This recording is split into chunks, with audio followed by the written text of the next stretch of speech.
Hello everyone, welcome back to scientific classes. आज फिर से आप लोगों के बीच में नया वीडियो लेकर उपस्थित हुआ हूँ।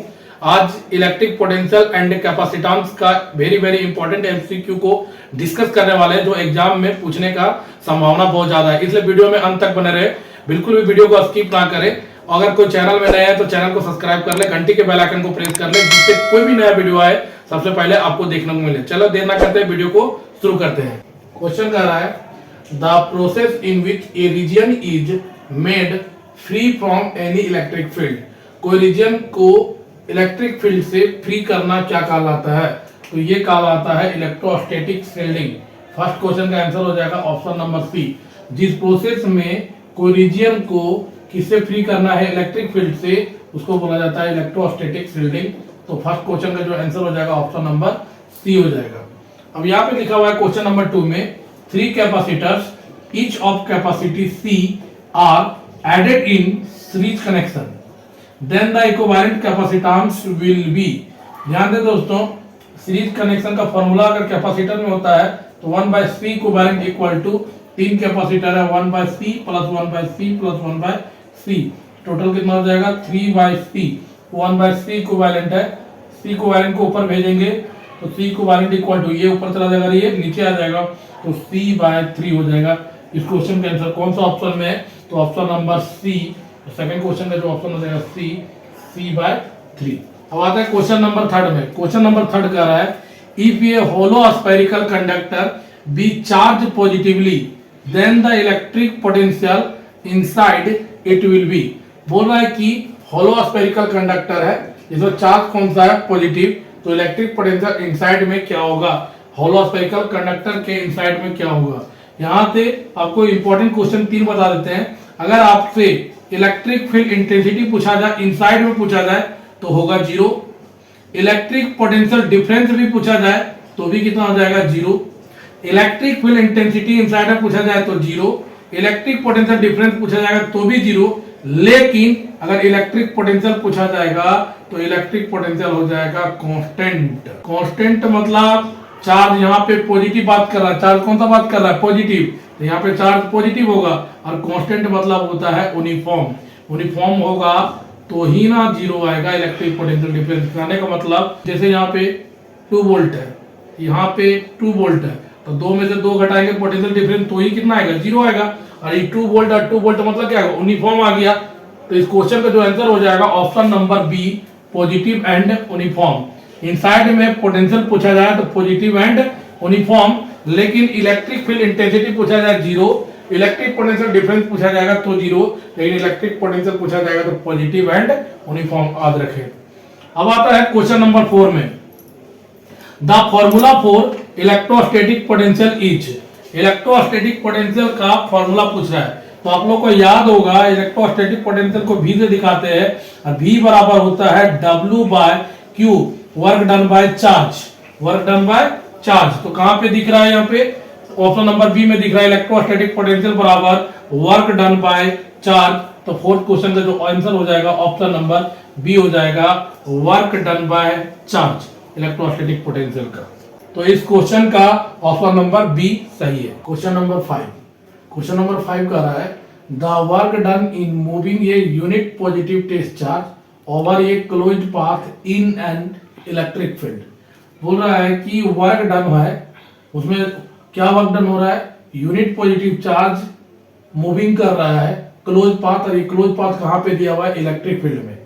तो हमेशा याद रखें दोस्तों, इलेक्ट्रिक फील्ड जो होता है वो कंजर्वेटिव फील्ड होता है। इलेक्ट्रिक फील्ड जो होता है वो कैसा फील्ड होता है? कंजर्वेटिव फील्ड होता है। इसलिए जो भी वर्क डन होगा क्लोज पाथ में वो क्या हो जाएगा? 0 हो जाएगा। इसलिए 5 क्वेश्चन का जो आंसर हो जाएगा option number C 0। Question number 6। Question number 6 कह रहा है the electrostatic potential on the perpendicular bisector due to an electric dipole is. ध्यान दे दोस्तों, परपेंडिकुलर बाइसेक्टर किसको बोला जाता है? इक्वेटोरियल पोजीशन को। इक्वेटोरियल पोजीशन किसको बोला जाता है? देखिए ध्यान से, यहाँ पर इलेक्ट्रिक डायपोल है -q और +q, और ये हमारा इक्वेटोरियल पोजीशन है। यहां से एक पॉइंट P लेते हैं r डिस्टेंस पे, +q और P पॉइंट को मिला देते हैं, -q और +P पॉइंट को मिला देते हैं। अगर आपको याद होगा तो 2l होता है दोनों के बीच का डिस्टेंस। अगर मिड पॉइंट है तो ये l होगा, ये भी क्या होगा? l होगा। ये राइट एंगल ट्रायंगल बन गया तो ये वाला क्या हो जाएगा, हाइपोटेन्यूज बराबर root under R square plus L square, ये भी कितना हो जाएगा R square plus L square. Negative charge के कारण पोटेंशियल जो होगा मेरा नेगेटिव हो जाएगा, पॉजिटिव चार्ज के कारण पोटेंशियल जो हमारा होगा मान लेते हैं V2 होता है, दोनों में पोटेंशियल सेम आ जाएगा। जैसे माइनस के क्यू रूट अंडर कितना हो जाएगा R square plus L square, यहां पर भी क्या हो जाएगा प्लस के क्यू, नेगेटिव चार्ज के कारण माइनस क्यू लिए तो माइनस V1, पॉजिटिव चार्ज के कारण लेंगे तो root under R square plus L square. यह फॉर्मूला होता है, ये दोनों जब कट करेंगे तो पोटेंशियल कितना आ जाएगा हमारा 0 आ जाएगा, टोटल पोटेंशियल कितना आ जाएगा हमारा 0 आ जाएगा। तो परपेंडिकुलर बाइसेक्टर में जो इलेक्ट्रिक पोटेंशियल होगा वो हमेरा क्या होगा 0 होगा। कौन सा ऑप्शन मैच कर रहा है, तो ऑप्शन नंबर ए, तो 6 क्वेश्चन का ऑप्शन ए हो जाएगा 0। क्वेश्चन नंबर 7 कह रहा है a surface that has the same electrostatic potential at every point on it is known as. बोला एक सरफेस में जिसमें सेम इलेक्ट्रोस्टैटिक पोटेंशियल है हर पॉइंट पे, अगर हर पॉइंट पे इलेक्ट्रोस्टैटिक पोटेंशियल सेम हो जाए सरफेस का तो कहलाता है इक्वी पोटेंशियल सरफेस। तो कौन सा ऑप्शन हो जाएगा, option number D, equi potential surface में हर पॉइंट पे पोटेंशियल क्या होता है सेम होता है। इस 7 क्वेश्चन का ऑप्शन हो जाएगा डी। अब आता है क्वेश्चन नंबर 8, डाइलेक्ट्रिक आर। तो डाइलेक्ट्रिक क्या होता है हमारा नॉन कंडक्टिंग मटेरियल होता है, नॉन कंडक्टिंग सब्सटेंस होता है। तो कौन सा ऑप्शन मैच कर रहा है, 8 नंबर बी। तो डाइलेक्ट्रिक हमारा हो जाएगा non conducting substance. Question number 9 कह रहा है the electric potential inside a conducting sphere. बोल रहा है स्फीयर के इनसाइड में इलेक्ट्रिक पोटेंशियल क्या होगा। तो आपको हम पिछले ही वीडियो में डिस्कस किए होंगे कि इनसाइड में इलेक्ट्रिक फील्ड इंटेंसिटी क्या होता है 0 होता है, इलेक्ट्रिक पोटेंशियल डिफरेंस क्या होता है 0 होता है, लेकिन इलेक्ट्रिक पोटेंशियल क्या होगा कांस्टेंट होगा हर जगह पे। ठीक है, इलेक्ट्रिक फील्ड इंटेंसिटी कितना होगा 0, इलेक्ट्रिक पोटेंशियल डिफरेंस भी कितना हो जाएगा 0, बट इलेक्ट्रिक पोटेंशियल क्या हो जाएगा कांस्टेंट, मतलब पॉजिटिव एंड यूनिफॉर्म। तो कौन सा ऑप्शन मैच कर रहा है, इनसाइड में remains constant from centre to the surface.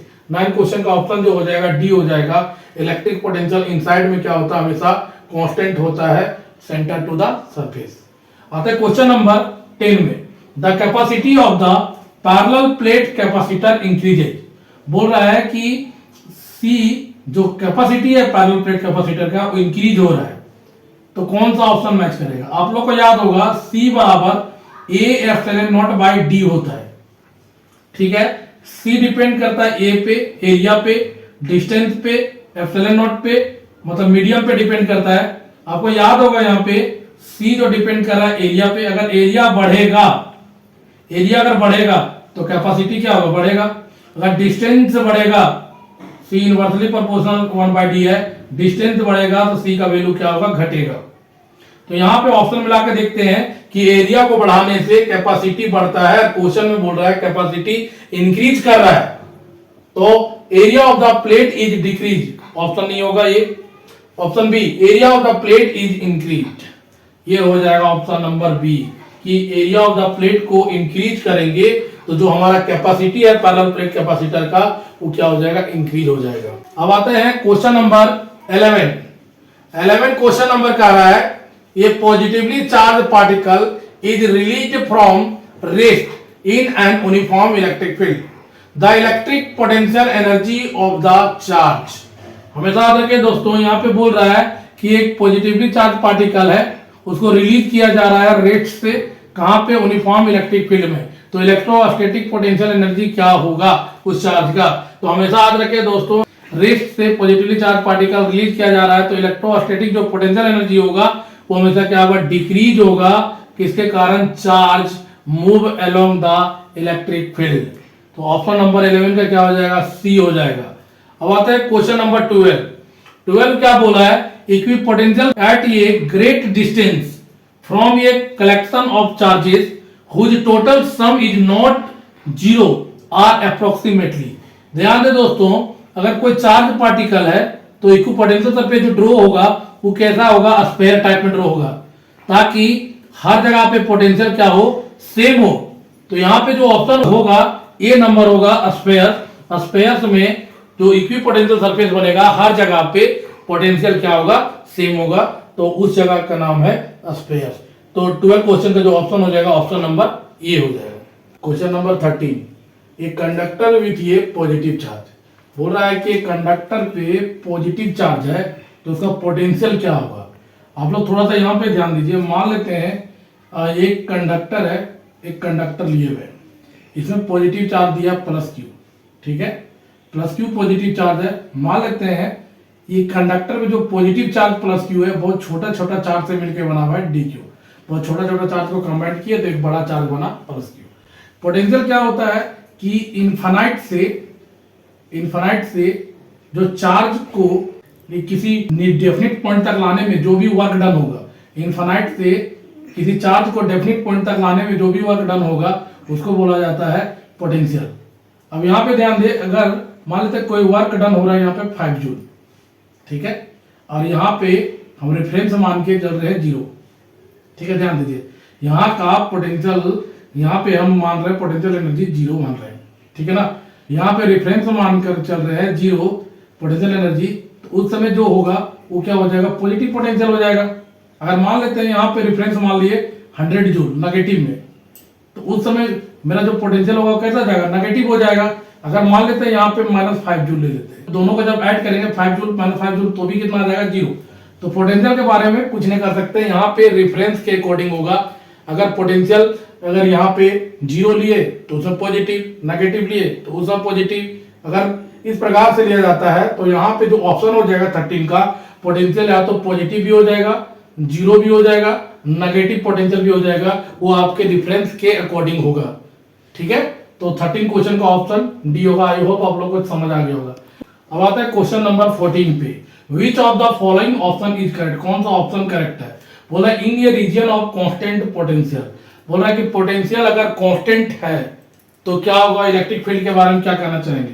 तो आप लोग को याद होगा एक ऑप्शन E बराबर एक रिलेशन पढ़ेंगे -dv/dx।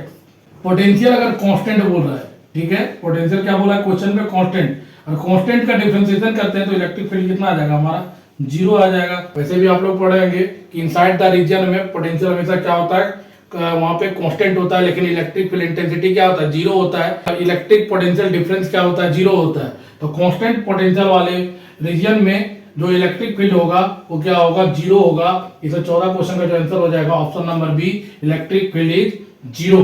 कब होगा, जब कांस्टेंट पोटेंशियल होगा। E बराबर -dv/dx, v अगर कांस्टेंट है तो कांस्टेंट का जब डिफरेंशिएशन करते हैं तो कितना आता है, 0। तो इलेक्ट्रिक फील्ड वैसे भी कितना आएगा, 0 आएगा। अब आता है क्वेश्चन नंबर 15 में। 15 में आप बोल रहा है 64 drops each having the capacity C and potential V are combined to form a big drop. If the charge on the small drop is Q, then the charge on the big drop will be.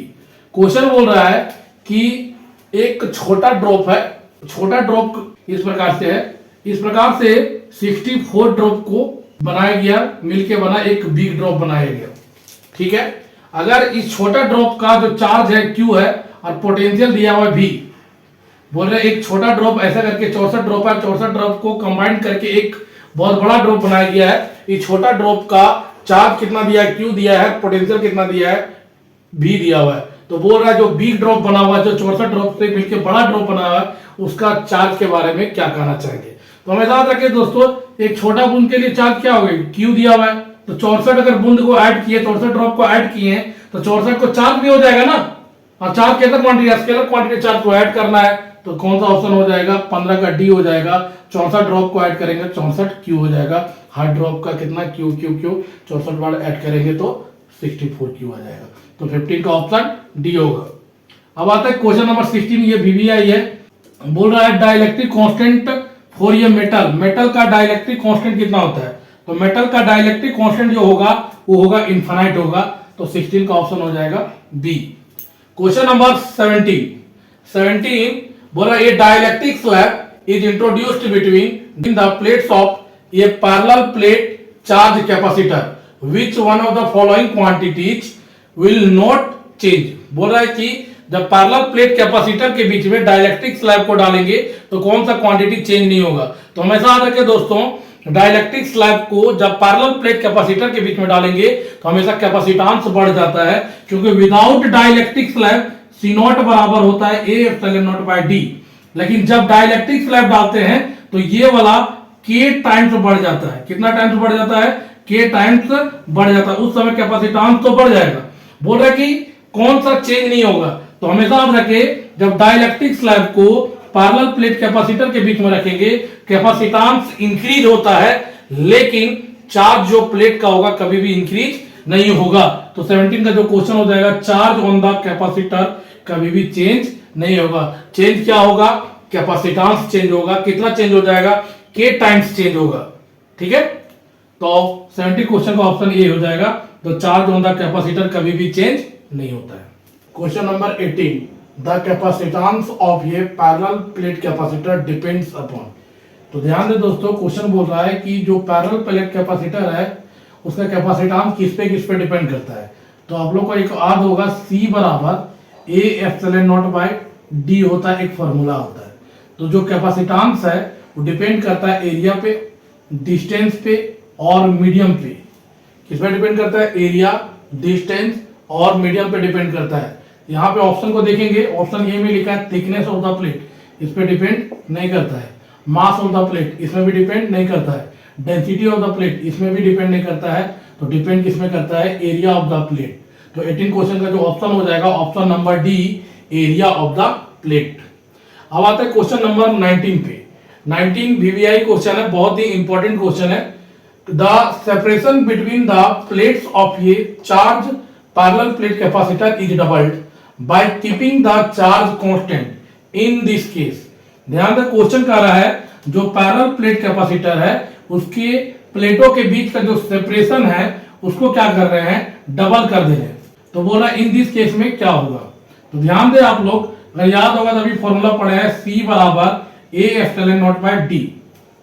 अगर distance को हम double करते हैं, distance को double करते हैं तो C dash बराबर A epsilon naught bye 2d, मतलब कितना हो जा रहा है?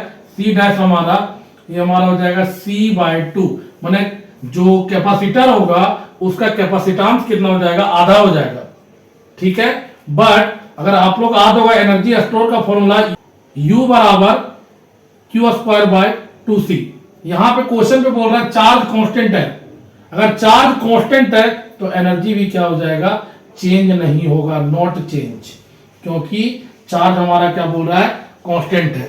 तो the separation between the plates of A charge parallel plate capacitor को जब डबल करेंगे तो कैपेसिटेंस हाफ हो जाएगा और एनर्जी क्या होगा? सेम होगा, क्योंकि चार्ज क्या बोल रहा है? कांस्टेंट बोल रहा है। आप लोग सॉल्यूशन में देख पा रहे होंगे, या कैपेसिटेंस क्या हो जा रहा है? हाफ हो जा रहा है, और एनर्जी जो हमारा है वो चेंज नहीं करेगा, क्योंकि चार्ज यहाँ क्या बोला है? कांस्टेंट। कौन सा ऑप्शन मैच कर रहा है? तो 19 नंबर का डी बोल रहा है कैपेसिटेंस क्या हो गया? हाफ हो गया। The energy of the capacitor is not change, क्योंकि यहाँ पे चार्ज क्या दिया हुआ है? कांस्टेंट दिया हुआ है। ठीक है, क्वेश्चन नंबर 20 बोल रहा है the electric strength of a medium is 2 kilovolt per millimetre. What is the maximum potential difference that can be set up across ये 50 micrometre specimens without puncturing it. अब यहां पे थोड़ा सा ध्यान दे, डाइलेक्ट्रिक स्ट्रेंथ हमें दिया हुआ है 2 किलोवोल्ट पर मिलीमीटर। यहां पे एक फॉर्मूला होता है V by D equal to, इसका चेंज करते हैं, 1 किलो में कितना होता है? 10 का पावर 3 होता है। और अगर आप ऐसे नहीं लिख सकते तो इसको लिखो 2 किलो वोल्ट, और मिलीमीटर किधर चला जाएगा? नीचे चला जाएगा, तो इनवर्स हट जाएगा। V निकालने बोल रहा है, D का वैल्यू दिया हुआ है यहाँ पे 50 माइक्रोमीटर। माइक्रो को कन्वर्ट करेंगे तो क्या होगा? 10 के पावर -6। और यहाँ पे किलो वोल्ट को अगर चेंज करते हैं तो 2 इंटू 10 का पावर यहाँ जाएगा 3, और मिलीमीटर के बराबर हो जाएगा 10 का पावर -3। ठीक है यहां तक। अब इसको यहां पे भेजेंगे तो V बराबर कितना हो जाएगा? V बराबर 2 इंटू 10 का पावर 3 ऊपर चल जाएगा, तो ये हो जाएगा 10 का पावर 6, और 50 को यहाँ भेजेंगे तो 50 इंटू 10 का पावर -6। ये यार ये कैंसिल हो गया, 50 गुना कितना हो जाएगा? 100, तो 100 वोल्ट आएगा इस क्वेश्चन का आंसर। कौन सा ऑप्शन मैच कर रहा है? तो ऑप्शन नंबर बी है 100 वोल्ट। तो 20 क्वेश्चन का आंसर हो जाएगा ऑप्शन बी 100 वोल्ट हो जाएगा। आई होप आप लोगों को ये वीडियो बहुत अच्छे से समझ आया होगा। अगर वीडियो अच्छा लगा तो वीडियो को लाइक करें, चैनल को सब्सक्राइब कर लें। थैंक यू, आपका दिन शुभ हो।